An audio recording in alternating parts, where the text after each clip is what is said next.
Although I'm not a therapist myself, I've spent 5 years helping therapists and health professionals. So I worked on that Health Plus Care, Patient First, and a lot of healthcare events. And then I went freelance, and now I kind of specialize in helping therapists and practitioners with their marketing. Um, a lot of the time, it's about local SEO and getting to grips with being found online and how you can attract customers. So generally with SEO, people can get overwhelmed. They can have quite a lot of questions. So this is designed to cover all of the basic principles.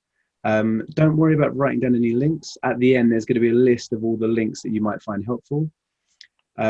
Also, over lockdown, I've run 20 training sessions, and there's a few of those that might help you, might kind of expand on this. So there'll be, at the end, there'll also be links to any other training material you might find helpful.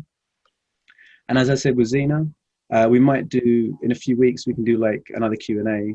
So it's just really for you to kind of relax, take in some of the information, and then come back at any point with any questions you've got. Yeah, I did some research last week, and about 85% of all websites have no SEO work done on them at all. So even if you're doing 1 hour a month, 2 hours a month, you'll be better than most. It's just really a chance for you to get off the ground and make your site visible. So again, SEO is search engine optimization. All it really means is allowing you to be found organically on Google. And to be found organically is without paid ads. So it's just when someone types in your name or your brand or something related to what you offer, it's being able to be found on Google search. Everyone focuses on Google, but as you can see, you've got Bing, Yandex, there's loads of other options, but Google is kind of the main one. It's the one that you focus on. And all of the work that you do for this will also help you on those other searches. So if someone did type in anxiety therapist in Middlesbrough on Bing, the work you're doing now will actually help you on these other channels as well. Again, people get a bit overwhelmed, but there's so much you can do at home. And this is just to give you those kind of core principles. One thing that you should always keep in mind is focus on the user, focus on the client. So when you're adding something to your site, when you're writing any content, always think about how your client will perceive that. And that will really help you to make sure that, yeah, when they go on there, that it all makes sense. It's all neat and tidy for them. So there's 5 key areas, and hopefully by the end, you'll see how they all fit in with each other. The first one is kind of getting started with Google. So this is setting up Google Business, Analytics, and your Search Console. I'll give you links, and also there's like a little video to show you how to do all of that as well. And then it's your basic on page, which is when people think of SEO, this is kind of the core of like adding in words to your titles and your H1s and making sure that your site's running fast enough for it to be ranked. Then there's a really nice free tool I'll show you. It's like it gives you an analysis of your website, and it just tells you some recommendations of what to improve. And I'll give you like a little bit of a live tutorial on how to use that. And then we're just going to touch on keywords and then also content. And hopefully you'll see how your keywords and your content will become part of your on-page SEO. So everything becomes like kind of ties in nicely at the end. Theo, sorry, Sarah's just said, can you explain, or for others, I guess, what H1 is? Yeah, that's all going to come in the next couple of slides. All so right, it's going to be explained in detail. This is just showing what's going to come. Okay, so thank you. When you type in your brand or basically your company name on search, you should have your search result. And then on the left, you'll see the kind of core pages, the title of the web page, and the description. And you can see for each of these, there's a title and then a description for each of these pages. And then on the right, you've got, this is the Google Business, Google Maps result.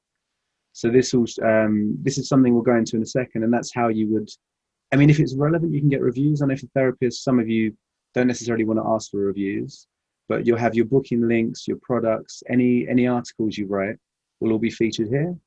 And then all of your search will come over here. Something very important. So if you're, when you're starting out, it's worth using incognito to do search. So if you're in your browser, you can press Control Shift and N or Command Shift and N, and that will bring it up as a new user. So it just means you'll get like a realistic view of how you appear in search. If you can't find it, if you go to the top right-hand corner, you'll see three dots, and then you'll see View in Incognito with this little kind of spyglass icon here.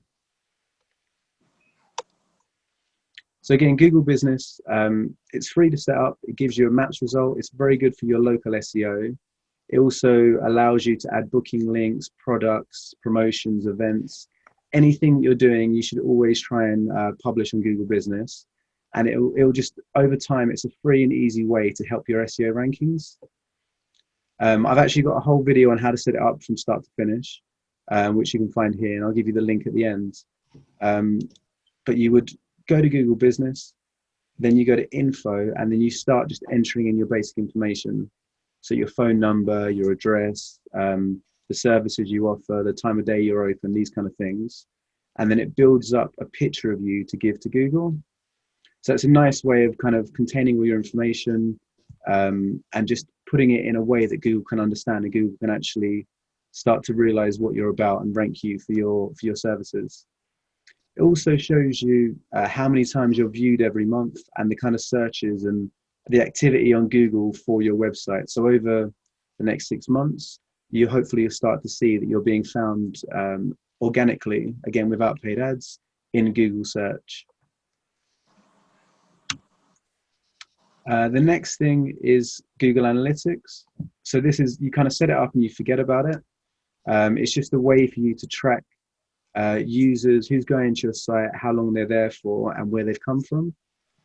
It's free to set up, and it will just say to you if Facebook or LinkedIn or your directories are the ones that are actually giving you traffic and therefore potential customers. So you can see here, referral might be from directories or partner websites. Direct is where they've typed in your name. Social is like your Facebook, Instagram, Twitter, LinkedIn. And then you've got your email for any email marketing, and all your other stats are going to be down the side here. So if you wanted to, you can go into this in more detail another time, just going through what each of these mean. But it's a really nice free tool. And for most people, you just set it up and then you can leave it and go back and just review it over time. The next one that kind of complements that is Google Search Console. And this literally is how you appear in search. So it's showing you what pages people are looking at, any issues that you might have with your site, and also giving sitemaps. So this is a free way for you to tell Google every page you've got. If you start creating content, if you start offering a new service, you would then submit your sitemap, and that will tell Google about those pages. Yeah, are they all separate things to set up then? So that first, the setting up the business page, is that one thing, and then setting up analytical, is that another? Yeah, they are. They're three separate things, and the links are given at the end. But there's also like an all-in-one tool. So if you're on WordPress, there's something called Google Site Kit, which will combine them. Right. So set that up, and then all of it can sit under one small dashboard.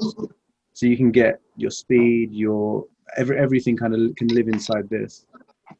And it's free. All of this is free. All of that's completely free. There's nothing to do with advertising. It's all, these are any established website will have these set up, but we'll leave it maybe 6 months, a year, 2 years to do this. But it's free, it's simple. You should really do it from the very outset, from when you start out. And then, so on-page SEO is kind of like where everyone thinks of SEO, you think of keywords and making sure everything has the right titles and tags. And that is really what on-page SEO is about. I know, Zena, thank you for doing that, the poll. And I noticed that most people came back saying they're using WordPress. Obviously, other people are using Wix and Weebly and all of the other builders. And I'll show you predominantly how to use WordPress, and then also how some of those Wix SEO plugins could work as well. Anyone on WordPress, you'll have Yoast and Rank Math are the top two. And I'd personally, well, if you want it to be one click and easy, I'd say Yoast. If you do want to spend maybe an hour a month and you're willing to go to the next level, then I'd say Rank Math. So for this, I'll just give you a quick overview of what Rank Math can do for you. Also, as I said, Wix has its own SEO guide. So for the other builders, it's kind of pre-built into Wix Squarespace. It's not as good. I have to admit that if you're serious about SEO, generally WordPress is better. But this will give you quite a nice overview and it'll give you some guides. And again, the link to this will be at the end of the presentation. So when you create a page, you want to have the title for the page, and that should include what it's about. So if you're an anxiety therapist or binge eating or OCD, you really do want to have that keyword included in your title. It gives you kind of a ranking telling you how many characters and also how good these are. So then you go from title, you then have your description, which describes the page. So that your title might be OCD therapist in London. Your description would be supporting people with OCD issues, looking at the fundamentals, how to help them. It'd be an explanation of what you do and why you're unique. And then your permalink is literally just the page. So if it's OCD therapy at the end of your domain, that would be your permalink. And as you get better, it's useful to have these permalinks to be short and descriptive. So no more than like 8 letters. So home, about, OCD, therapy, etc. This is all kind of, it's free and it's a guide that you can get straight from Rank Math. And again, inside this, you can optimize for mobile. So if you're sharing links on Facebook or sharing links on Instagram about your work, you can actually customize how things look on mobile. You might want to have a shorter description, or you might want to have a page specifically for people who are coming from an Instagram story, for example. You can actually customize it. The same you can do with images. Rather than just having your logo, you can customize the image for each page. So if you've got a page on marital stress, for example, you can pick an image, or any of the content you write, you can actually have the image from the content feature when you share it on Google. And now, as Sarah mentioned, H1, so I'm going to go into what these are. With Rank Math and with all SEO plugins, same as with the Wix SEO Wizard, it gives you an option saying your H1, and it works the same way as like a Word document where you get your H1, your H2. It just means your first heading and your second heading. So if you're doing a page about anxiety therapy, you want the H1 to say Thea Ruby, anxiety therapist, and have your title, what you are, in that H1, because it's the most important piece of your page. Another thing to think about is when you're uploading images, to make sure that they're the right size. If you put a huge image in, like from a DSLR camera, if you take one when you're working with a client or when you're in your therapy room, your practice room, and it's 4 or 5 megabytes, it's gonna kill your site basically. So there's free tools you can use. The best one I use is bulk resize images. Again, I'll give you the links afterwards, but it's a very quick and easy way to resize it and make it light, make it easy for people to load on their mobiles and their tablets, so they're not going to get that kind of waiting time.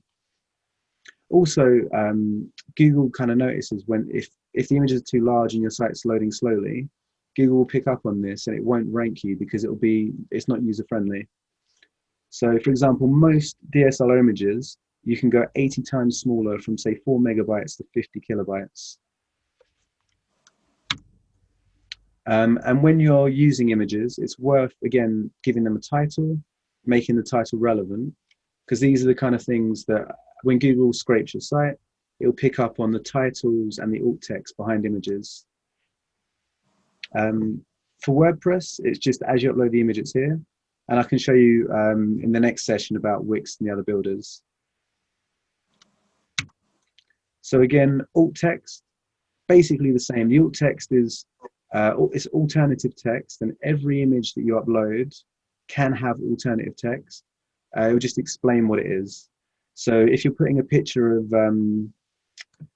like a location or an event or something that you're doing, you should always just put in to explain what it is, so that when Google looks over the image, Google can read the writing and understand what the image is about.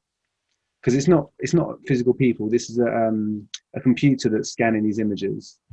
So it's quite important. This is quite an integral part, is to make sure that you have alt text completed. You might notice that some of your websites might load slowly. They might be slower on mobile. You might have issues with certain images. And again, it's about there's a free way you can go in and you can check the speed of your websites. So I'm just going to go through now and show you what that is. Basically, Google will prioritize faster sites, and it'll also, if you and a competitor have similar sites, but yours is loading a lot quicker, it's a lot smoother, then you're more likely to get onto page 1. There's 2 free tools. Google Page Speed Insights. You literally just put in your domain name and it will give you your rating out of 100, your percentile. And then below that, it will tell you everything you can do to improve. So if you click here, it will give you a list. You can send that to someone like myself, and then you can improve the speed of your website. And if you don't want to use Google Page Speed Insights, there's a second one called GT Metrics. Same thing, you just put in your domain, and it will tell you how long it takes to load, all of the things you can improve on, and gives you rankings as well, so you know where compared to other websites. So I'm in the, say, 91st percentile of all websites at the moment. And it can also look at it gives you all of the data. You can copy and paste that, put that information to Google, and it will tell you how to improve your site. So if you're writing content, you might have internal links. So you might want to you might create a home page and then link it to your shop or your about page. It's quite important to actually cross-link. A lot of the time, most people will just link from every page to their contact page, but it might be relevant to link from your services page to your about page to give a history. And again, like content, something you'll find out later in this is that content is very, very important. When you start creating blogs, it's really worthwhile going in and cross-referencing them, linking from your blog to your homepage. It builds up a network within your site. And this is something you can do afterwards. So you can create everything. And then when you get time later on in the year, when you're having a less busy period, you can go in and you can add these links in. So it's about making small, regular improvements. So 1-2 hours a month, just going in and following the steps I've given here. And again, internal links. So on WordPress, I use Elementor, but everything works in a similar way, where you'd highlight the text and then you click on the link icon up here, and then you can type in the link. And that's all you have to do, press enter, and that would link to any page on your site or any external page. External links is kind of when you're referencing something. So you might want to reference a partner or a practice you're working with. You might be hiring a room in another practice, and you want to help to kind of cross-reference the SEO. Again, you would hyperlink that word and you would reference them. There's only one thing, and again, I'll give you this later. You'd want to open in a new tab.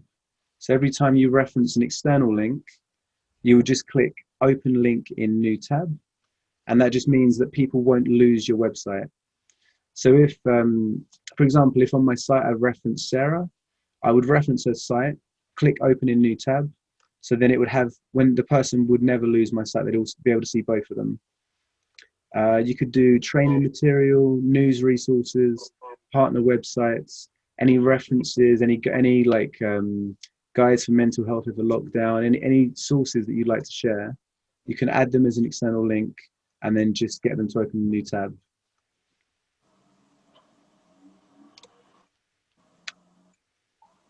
This is kind of the third part. This is quite an important part. I'm going to give you an example, and then maybe if everyone can just make a note of the website neilpatel.com, and we can have a look at this in a couple of weeks as well. So I'm just going to come out of this quickly.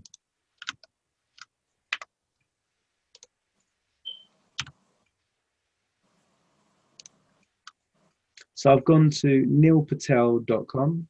He just gives like it's like a free website analyzer. Basically a lot of what I do, and a lot of, I've looked at practice manager SEO guides, and a lot of them reference him as well. So if you go on YouTube and you're looking for SEO tips, 90% of the time they'll actually reference this website. All you have to do is type in your domain or a competitor's domain, and then you click Site Audit.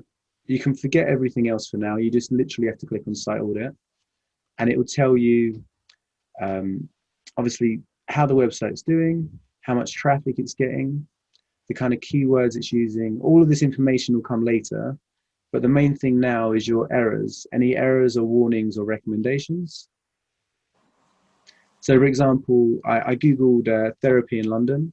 I found that Clear Minds was one of the first ones that came up that wasn't a directory. So I researched it, clicked on critical errors, and then you can see the improvements you can make. So if you've been running your practice for 3 or 5 years, you can use this as a way to easily see what improvements you can make on your site without needing any experience. You click on that, it'll give you a list of everything you can update, and then it'll even tell you how to do it. So in this example, it says the meta descriptions, which again was when I showed you, when you're creating it, you give a title and a description, and this is just saying you have to go in and update those descriptions. There's a lot. I'll go to recommendations, and this, so again, it will tell you you have all your bases covered. It's a nice way to understand more about your site.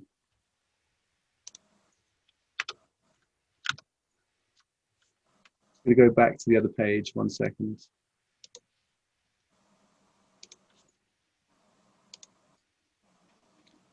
So yeah, if you get a chance, maybe today, tomorrow, whenever you have time, go to neilpatel.com, put your site in and see what comes back, and then we can always look at it and try and update it for you. Something you probably will have heard of would be keywords. So if you're, normally you have a specialism, maybe a couple of like subspecialisms, and you want to think about what people are entering in Google. Usually they're not going to use your brand name. They're not going to type in theory marketing, but they might type in digital marketing for London, or get me on page 1 of Google, or these kind of questions, these search terms. And a keyword literally is, your phone has no data connection. A keyword's literally a search term to be found. So you could try, to start with, you could try therapy, you could try anxiety, OCD, depression, and then you kind of learn what people are searching for.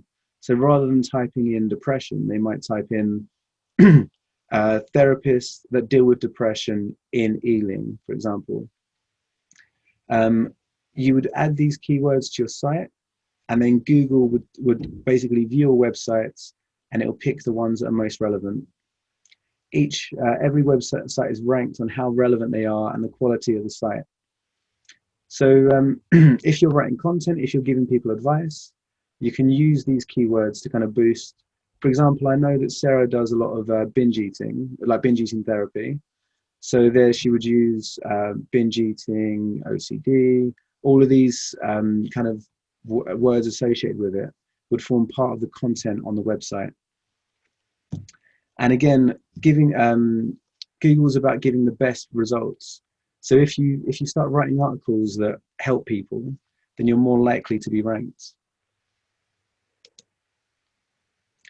But the second part is you wouldn't be able to be ranked for therapy room in London or practice in London. You'd have to start being more specific. So you might have heard of being like specific long tail keywords. All that means is being niche. 1 second.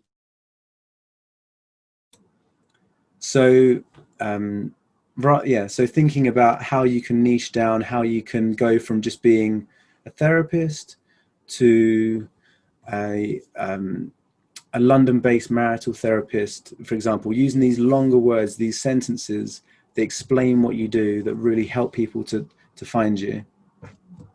And again, specific terms have less competition. So if you want to start up, maybe you've written a book, maybe you're looking at offering a certain service over lockdown, you can use long tail keywords to really be specific. And we can give you some more examples afterwards. For example, like workplace stress management, anxiety after meeting the in-laws. They're really ways of targeting a particular person who's gone onto Google, maybe on their phone at night, they're sitting there typing in something. This is how you would appear in search for them. Kind of like a bonus tip, if you've got your home, your about pages, and you want to give people more information, you can use something called an FAQ, or a frequently asked questions page. This is a good way of putting in lots of keywords, putting in lots of information, and having it ranked by Google. So it might be how to get in touch with you, how to work with you, or it might be kind of self-help advice. You can make this as kind of friendly, as personal as you want. And this is the only place where you can literally put in all of your search terms onto a single page. Normally, each page would have a specific purpose, and an FAQ page can use every single search term, every keyword you've got. So it's we can look at that again, but it's about spending a bit of time to think about what people are searching for and creating a short paragraph to address each of those issues. Whether it's the location, how to work remotely, what it's like using a therapist over Zoom or over Skype. These are all things you can cover and you can be ranked for.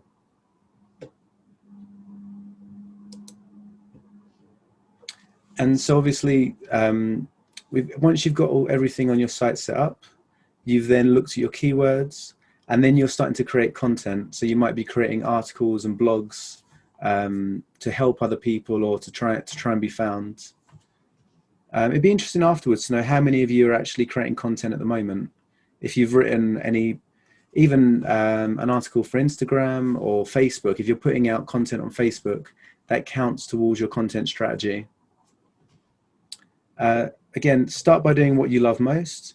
So if you find that you like doing interview style, or you like writing a short paragraph or using an image, just do what comes naturally and then kind of build on from there. You've got to think about the channels you're using. So if your clients are on, I don't know, therapy today, or a certain medium, you should try posting obviously your content on there. And then maybe sharing it on other places. So for example, I would post on Facebook, and then I would share it to Instagram and to Twitter and to Google, and also have it on my site. But the idea is to bring everyone back to your site by having the best version of it actually on your site itself. Then you'd look at the formats. So you might like writing, you might prefer video, you might prefer images, you might want to do a podcast, you might want to do, again, even the FAQ is part of your content. So you can think about the types of content that you might want to share with people. Another major factor is how much time you want to dedicate, because obviously content takes time. I try and do little and often. So I try and say that every month I'm going to write one article, and I'm going to spend 2 hours on SEO. And giving yourself that kind of like realistic, manageable time and money resources really helps. Also, if any of you are thinking about creating a newsletter or emailing people, when you start out, it's best not to say, oh, I'll give it to you weekly or monthly. You just say you'll give them updates, but don't give any specific, don't give yourself commitments at the beginning. You can always go in and you can do it weekly, bi-weekly, monthly, annually, whatever works for you. But before all else, you should think about like what's the problem you're solving. So I create marketing guides to help people to improve their marketing online. The value for them is that they can get everything started. They can pick up basic skills, do it for themselves, come back with any questions. When you're writing content, you really need to find out, are you going to give them all the information, or are you going to give them the basics, the core concepts for them to understand, like the FAQs? And then again, how are you going to manage it long term? Like a lot of work is seasonal. So is it something that you can do 12 months of the year, or would you want to do something over the summer, over the winter? Really think about how you can manage these, and also monitoring them. In another session, which I can send you, we looked at HubSpot, but that's more about basically tracking how users go to your site and which pages they engage. So that works with analytics, and it's I can send you links to that, but it basically tells you the number of people that access a blog and which of your blogs are working well for you and how you can create content to help other people.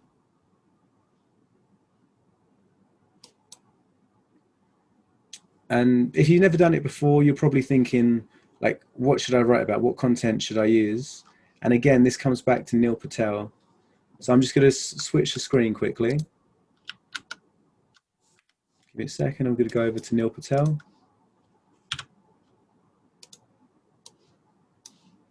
So at the moment, I've put in Neil Patel, I've put in clearminds.com, and then you've got this content ideas here. So if you're sitting down on a Sunday night thinking about what to write, you can put in, one second. You can put in a competitor, you can put in a search term, and it'll actually give you, let me put it to the UK. One second.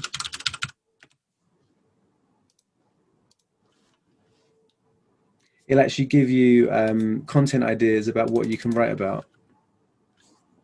One sec.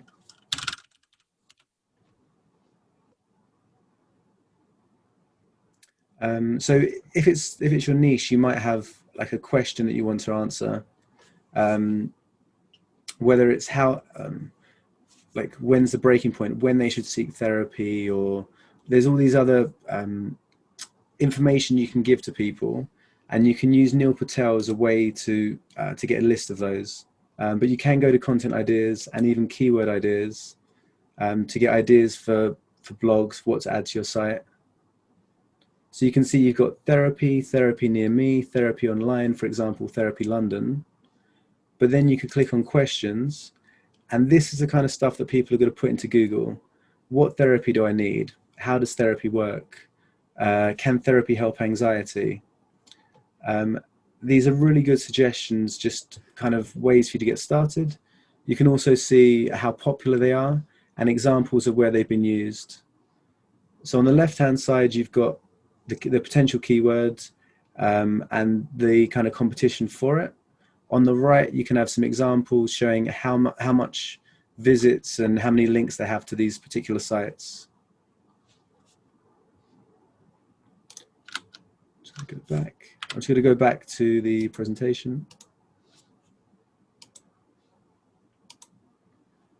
So really, yeah, your content is a really integral part of your SEO strategy. And then, as you mentioned, there's different references. So there's a guide we're creating for therapists.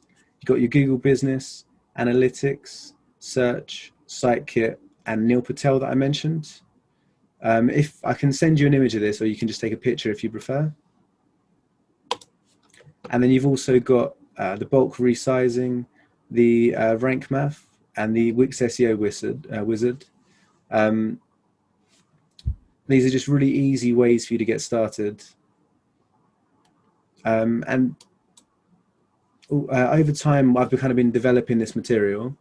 So when I mentioned Google Business, I've got a whole session on how to use Google Business. There's one going into more detail about basic on-page SEO. I actually worked with a therapist to create an article just on helping therapists finding new clients online in 2020. So you've got on my website, if you go to news or marketing guides, you've got Google Business, SEO, your therapist specific one, your keywords. So this is in detail how to look at keywords. Quite a comprehensive one on how to drive customers to your site, and then content creation. And what you'll realize is that all of these start to tie in together. So they all become part of the same piece of work. So they seem quite like abstract, and they might seem a bit odd at the moment. But in 6 months, everything will start to piece together, become a bit more natural, and you can really start using Google Analytics. You can start to see how these are paying off for you. And then, if you've got any questions, let me know. I was going to talk to Zena about offering a free SEO audit, and also maybe having that kind of Q&A in the future once you've had a chance to look at it.